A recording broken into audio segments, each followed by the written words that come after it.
E aí, galerinha, não me salva, tudo certinho? Vamos então falar de uma das obras clássicas, né, do século XIX da literatura brasileira, que é O Cortiço, do escritor Aloísio de Azevedo, tá, galera? Então, O Cortiço é uma obra que ela é o ícone, tá, do naturalismo brasileiro. Ela não é a obra de abertura, mas é a obra ícone, tá? É uma obra publicada em 1890, certo? E é importante então a gente pontuar algumas coisas, né, para ajudar vocês a entender um contexto aí algumas questões que é sempre bom a gente saber quando vai se dedicar a ler uma obra e muitas vezes, né, uma obra que talvez seja um pouco complexa, uma obra, enfim, que às vezes, né, a gente lê não necessariamente por vontade própria, mas que quando a gente tem alguns pontos esclarecidos, então a coisa fica melhor, né? E o que eu quero destacar para ti, então, é que esse livro do Aloysio Azevedo, né, o Cortiço, tá? Em primeiro lugar, ele vai ser como, né, uma obra naturalista, né? Que nesse sentido naturalismo e realismo tem aquela semelhança, lembra, né, de descrever a realidade social, tá? E nesse sentido de descrição da realidade social, de denúncia até social, né, o Cortiço ele acaba sendo um reflexo, tá? Um reflexo do crescimento urbano, tá? Do Rio de Janeiro, que começa a acontecer quando, galera? A gente está em segunda metade do século XIX, período de industrialização, tanto no Brasil, quanto na Europa, quanto nos Estados Unidos. Então, esse crescimento urbano devido à industrialização, ele começa a acontecer mais ou menos a partir de 1860, tá? Como decorrência, então, de um, né, como decorrência de um crescimento industrial. Crescimento industrial, tá? O que eu quero dizer com isso, tá? É o crescimento industrial, é o surgimento de uma série de fábricas, de indústrias no Rio de Janeiro, tá? Que vão gerar uma ampliação do número de pessoas nos grandes centros urbanos. As pessoas vão ir para os centros urbanos do Rio de Janeiro para buscar emprego nessas indústrias. Só que tá? Essas pessoas, galera, que vão trabalhar nas fábricas e que moram nesses centros, elas vão passar a viver em condições precárias, ok? Então a gente vai ter esse crescimento industrial que vai gerar um crescimento urbano e vai fazer então com que a gente tenha pessoas, tá? Grupos de pessoas vivendo em condições precárias, tá? Em condições precárias de moradia, né? E aí, galera, a gente vai ter o surgimento, tá? De um fenômeno urbano que é então retratado dentro da obra do Aloísio Azevedo. E esse fenômeno urbano vão ser o fenômeno, né? Dos cortiços, tá? Moradias, né, nas quais se aglomeravam homens e mulheres sem nenhum conforto, quase sem higiene, e esse fenômeno urbano dos cortiços vai ser, né, um grande destaque, né, da obra O Cortiço do Aloysio Azevedo, que ela vai acabar nos mostrando, galera, sendo ou não a intenção do autor, né, o que a gente vê na obra do Aloysio, né, é o terrível espetáculo, né, terrível espetáculo da desigualdade social, ok? Que é, né, o espetáculo real que vai acontecer, né, em muitos lugares nos quais a gente teve progresso industrial, né? Então, galera, nessa obra do Aloísio, né, quando tu lê a obra, é importante tu ler com essas questões na cabeça e ler com atenção, porque o livro vai ficar maior, mais gordo, né? Vai fazer mais sentido, tá?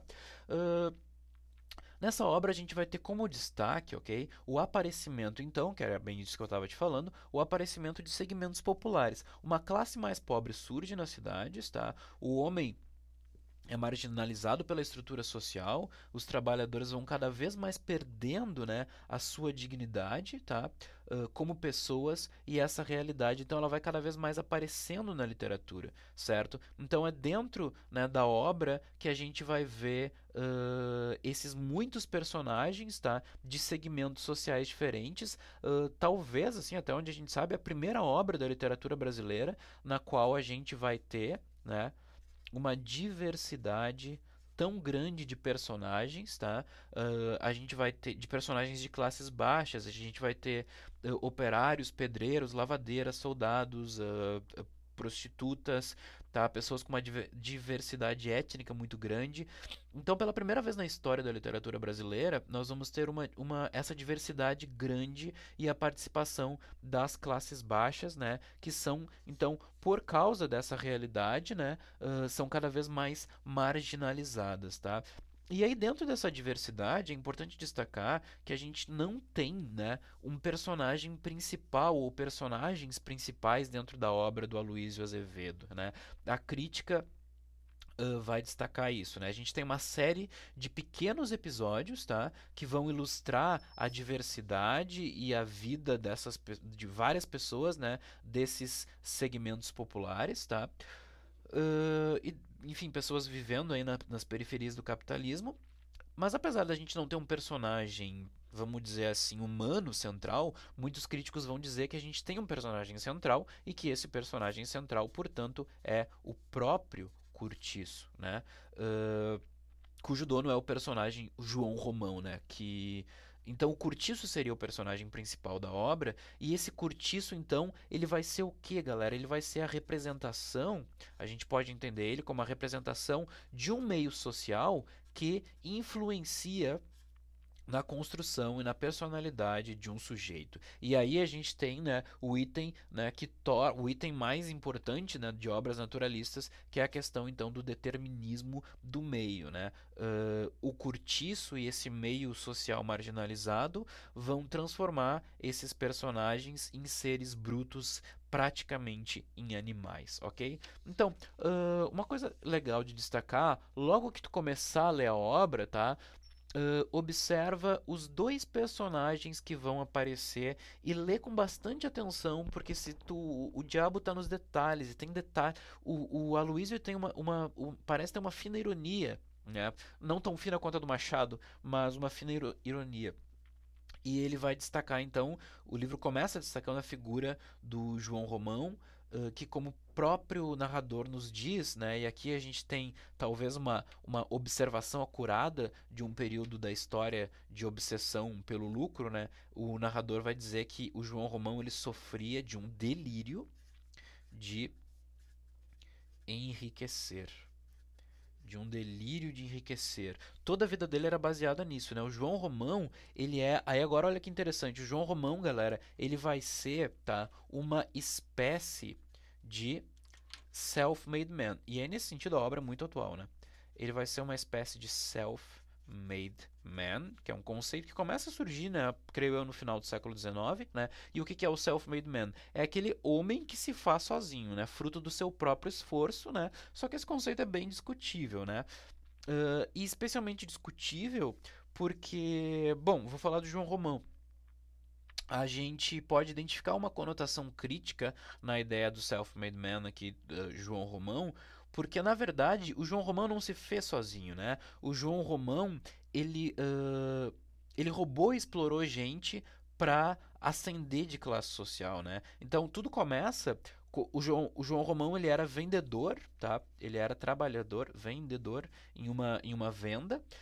E aí o que acontece? O patrão da venda no qual o João Romão foi empregado, ele volta para Portugal e ele vai deixar a venda para o João Romão de herança. Então o João Romão já começa, ele não sai lá do meio da pobreza, ele tem uma herança, ele já começa, né, um pouco mais na frente. Uh, E aí o que que acontece? Como proprietário da venda e para construir o cortiço que ele quer construir, né? Porque aí ele quer construir um cortiço de várias casinhas para alugar, para ficar ainda mais rico. Para construir esse cortiço, ele vai roubar materiais de construção, né, de outras obras e ele vai explorar, né, a sua amante e aí a gente vai ter então a entrada na história da de outra personagem, né, que é a Bertoleza, tá? Responsável aí por uma trágica, né, história no livro. Quer dizer, o Miranda é responsável por uma trágica história da Bertoleza. Ela é uma escrava que juntou dinheiro para comprar sua alforria.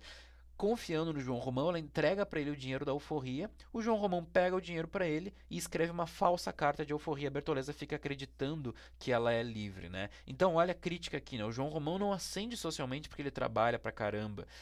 Ele ascende socialmente porque ele enriquece às custas dos outros, né? Então,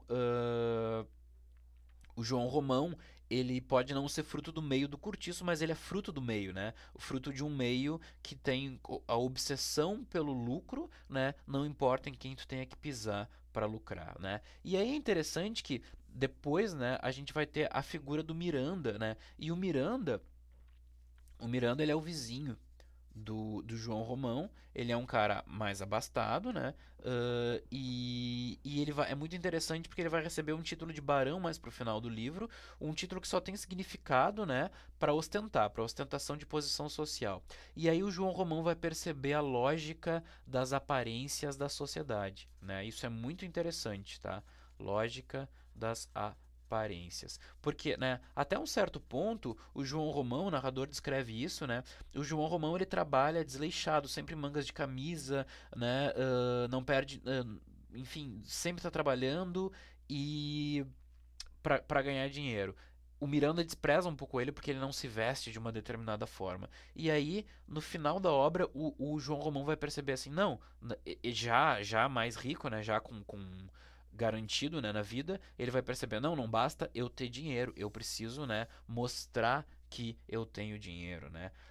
E aí, enquanto esses personagens aqui, né, vão em vários momentos da obra, né, brigar por posição social, a gente vai ter dentro do cortiço, né, histórias do dia a dia, né, dessas pessoas, animais que vivem por lá, né, dessas pessoas que vivem no cortiço e que são animalizadas, né, como a Rita Baiana, como o Jerônimo, como a Piedade, né, que a gente vai ver essas histórias contadas assim, como se fossem episódios dentro dessa obra, beleza? Então, te liga nessas coisas quando tu lê o Cortiço, se tu lê com atenção, é uma obra que é bem legal de ler, causa um envolvimento interessante e se tu lê com atenção tu pega críticas bastante interessantes que também são bastante atuais, especialmente nesse quesito aqui. Beleza, galera? Até a próxima.